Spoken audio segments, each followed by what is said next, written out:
Vou agora falar de declive, portanto, declive de um vetor ou declive de uma reta, ou ainda como determinar o declive de um vetor ou de uma reta que passam em dois pontos conhecidos, ok? Conhecendo apenas dois pontos. Portanto, este é o objetivo agora desta explicação. Eu, antes de avançar para esse cálculo, vou apenas relembrar aquilo que nós já devemos conhecer de declive, porque a palavra declive não é uma palavra completamente estranha para nós. Eu relembro que nós já sabemos de anos anteriores, pelo menos intuitivamente, já sabemos o que será um declive. Eu relembro que quando estudamos as situações de proporcionalidade direta, que seriam dadas analiticamente por uma expressão deste tipo, y igual a kx, eu relembro que os gráficos, portanto, o gráfico de uma situação de proporcionalidade direta seria uma reta que passava na origem. Penso que estarão de acordo com isso, não é? E eu vou fazer então aqui algumas retas para nós vermos o que é que este k, que chamamos então na altura de declive, lá está o declive, este k tinha uma determinada influência nas várias retas que passavam aqui na origem. Portanto, isto serão funções lineares, porque passam todas então na origem. Vou aqui fazer algumas, só para relembrar. Temos aqui a origem, faço aqui esta reta, faço aqui esta, ok? Vou-lhe chamar nomes para diferenciar. Esta será então a y1, esta será a reta y2. Vou também fazer retas aqui em cima dos eixos, ok? Para falar destes casos particulares. Vou-lhe chamar aqui y3, é esta reta. Vou fazer uma também assim aqui a decrescer, que lhe chamo então aqui y4. E chamo aqui a esta que eu representei aqui no eixo, que coincide com o eixo do x. Vou-lhe chamar, portanto, este é o eixo do x, este é o eixo dos y. A esta reta então horizontal que eu representei aqui coincidir com o eixo do x, vou-lhe chamar y0, ok? Para estar de acordo com as outras, y0, y1, y2, y3 e y4. O que é que nós sabemos então aqui de declive? Reparem que o declive nós poderíamos comparar com a inclinação da estrada, não é? Se eu for a caminhar, reparem que nós temos que caminhar sempre do sentido negativo para o sentido positivo no eixo do x. Se eu for a caminhar aqui pela estrada y1, eu estou a subir, não é? Logo, estou num declive positivo, porque estou a subir. Ok? Mas reparem que se eu for na estrada y2, eu também estou a subir. O declive também é positivo, mas é maior do que a estrada y1, porque a inclinação é maior. Eu tenho que fazer um esforço maior para subir a estrada y2, não é? E, portanto, o declive estará relacionado com isto. Reparem que a reta y3 não terá declive definido, eu vou já escrever. A reta y4 tem um declive negativo, porque eu iria a descer, ok? Reparem sempre, caminhando aqui da parte negativa para a parte positiva do eixo do x, eu iria a descer, ok? Da mesma maneira que poderíamos concluir que o declive desta estrada, da y0, é uma estrada que não sobe nem desce, não é? Logo o declive é nulo, é zero, tem declive zero. Vou então só escrever aqui, reparem, o declive da reta y0 será, vou-lhe chamar k0, será este k aqui, ok? Teria declive zero, assim como tem qualquer reta horizontal, ok? Qualquer reta horizontal tem declive zero. O declive da reta y1, que vou aqui então chamar de k1, a única coisa que eu posso dizer é que é positivo, é maior que zero, porque a reta está a subir, não é? A crescer, a reta está a crescer. Relativamente à reta y2, eu posso dizer já mais qualquer coisa. Posso dizer que o declive da reta y2 é maior que o declive da reta y1, por exemplo, e são os dois positivos, são os dois maiores que zero também, não é? Porque as duas retas estão a crescer. Já a reta y3, portanto o declive k3, não existe. Eu vou então dizer que é igual ao infinito, porque não existe. O infinito podemos representar por este símbolo, ok? E quer dizer que não tem declive, ok? Não conseguimos definir o declive de uma reta vertical, nunca, ok? E na reta y4, o declive, a única coisa que podemos dizer aqui, porque não temos mais dados, é que é negativo. Portanto, intuitivamente, nós já sabemos o que é um declive e foi apenas para relembrar. Eu vou então passar ao estudo aqui agora mais dos vetores, indo mais direto aqui à matéria que estamos a dar neste ano, no 10º ano, que é descobrir então o declive de um vetor ou o declive de uma reta por onde passam dois pontos conhecidos, ok? Vou então fazer aqui um vetor para ajudar aqui no raciocínio. Faço um vetor qualquer, ok? Um vetor que vou chamar um nome a este vetor, pode ser o vetor V. Já agora vou definir também aqui as coordenadas do vetor V, coordenadas genéricas, Vx, a componente no eixo do x, e Vy, por exemplo, ok? São as coordenadas do vetor V. Já agora, e também ajuda no raciocínio, posso definir aqui um ponto A, que é o ponto de origem do vetor, Reparem que um ponto também pode ser, um vetor também pode ser definido pelo seu ponto de origem e extremidade, não é? Vou chamar então aqui ponto A e à extremidade aqui ponto B, ok? Temos aqui ponto B e eu vou então fazer assim, aqui as coordenadas. Vamos definir aqui também coordenadas genéricas, por exemplo, x1, y1 e aqui x2, y2, ok? Bom, estou apenas então, este é o eixo do x, este é o eixo do y, e vamos ver então o que é que será o declive deste vetor, ok? Vamos então concentrar nisso e reparem que o que é que poderia fazer variar aqui a inclinação da reta que passa nestes dois pontos, ou deste vetor. Reparem que eu também poderia falar da reta que contém este vetor, não é? E que passa no ponto A e no ponto B.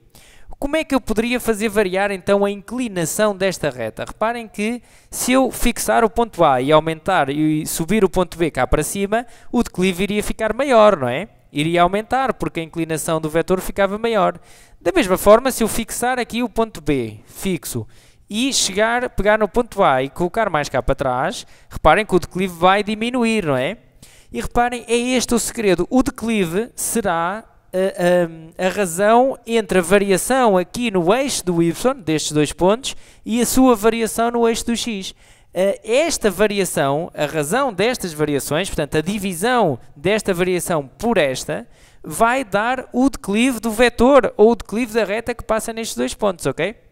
Vamos ver então mais ao concreto. Primeiro vamos então ver a variação aqui no eixo do y, qual é que é a variação dadas as coordenadas que eu aqui defini. Reparem, o ponto A estava no y1, o ponto B está no y2, logo temos aqui uma variação de y2 menos y1. Não é?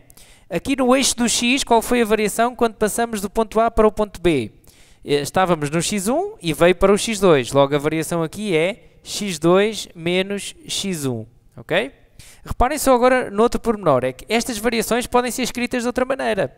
Nós já sabemos que o vetor v pode ser definido, eu defini aqui já as coordenadas deles, não é? Vx, vy. Mas eu uma vez que tenho aqui os pontos A, B, poderia também definir o vetor v desta maneira, o vetor AB, não é? E reparem que se eu definisse assim, eu poderia descobrir as coordenadas do vetor v fazendo B menos A.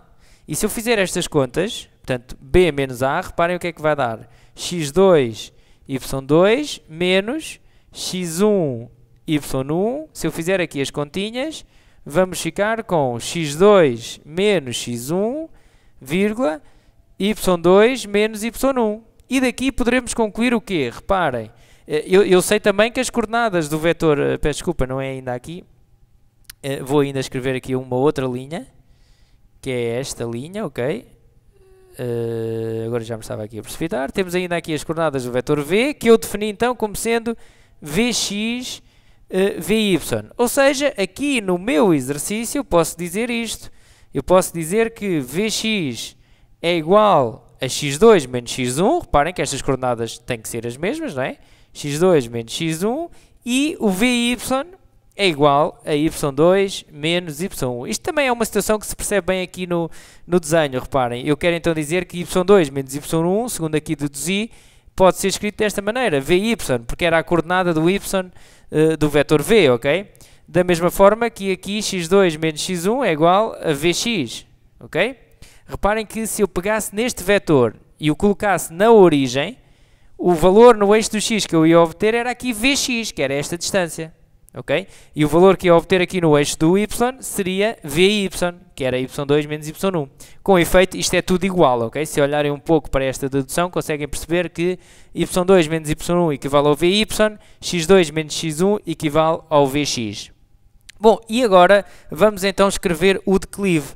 Tendo em conta aquilo que eu já referi, se nós tivermos então um vetor v de coordenadas vx, vy, nós poderemos encontrar o declive deste vetor simplesmente fazendo então aquilo que eu disse há pouco e que agora vou escrever, a razão entre a variação aqui no eixo dos y e a variação no eixo do x.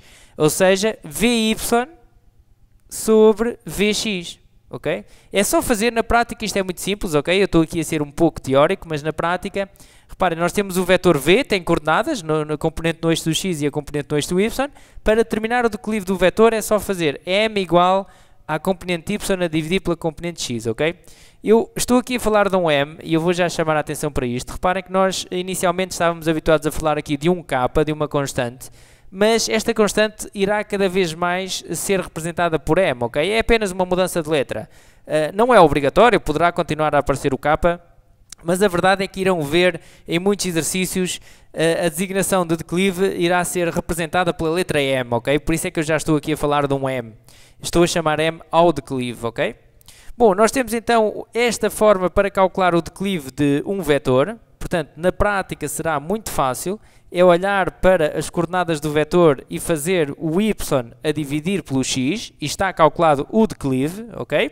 Mas nós por vezes poderemos não ter as coordenadas do vetor e poderemos ter as coordenadas dos pontos que definem esse vetor, o ponto A e o ponto B, ou poderemos querer calcular o declive de uma reta que passa em AB. Então, se eu tiver um ponto B de coordenadas x2, y2, como eu aqui defini, ok? Se tiver um ponto A de coordenadas x1, y1, como eu também defini ali, ok?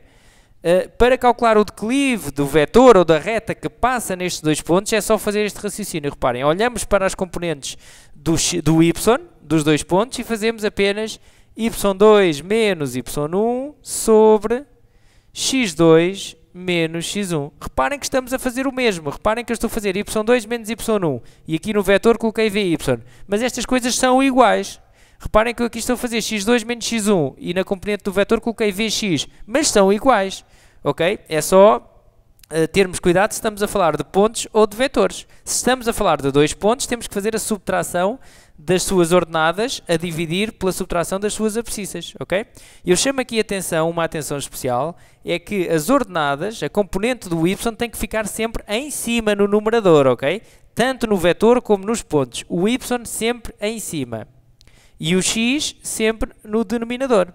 Depois aqui, ao calcular o declive por onde passam, portanto, tendo dois pontos, teremos ainda que ter um cuidado, que é a sequência com que fazemos as subtrações. Eu fiz aqui y2 menos y1, no denominador sou obrigado a fazer x2 menos x1. Eu poderia fazer no numerador y1 menos y2, desde que no denominador fizesse x1 menos x2. Ok? E isto é que é importante, então não se perderem, seguem uma lógica. Eu fiz y2 menos y1, tenho que fazer x2 menos x1. Se fizesse y1 menos y2, teria que fazer x1 menos x2, porque senão isto depois vai trocar os sinais todos, ok? Bom, ficamos então por aqui. O objetivo desta explicação era mesmo então só ficarem com estas duas expressões e perceberem minimamente de onde é que elas vêm, não é? Mas o importante para a componente prática é então saberem calcular o declive de um vetor através das suas coordenadas e saber calcular o declive de uma reta ou de um vetor que passa em dois pontos conhecidos, ok? Então, até uma próxima!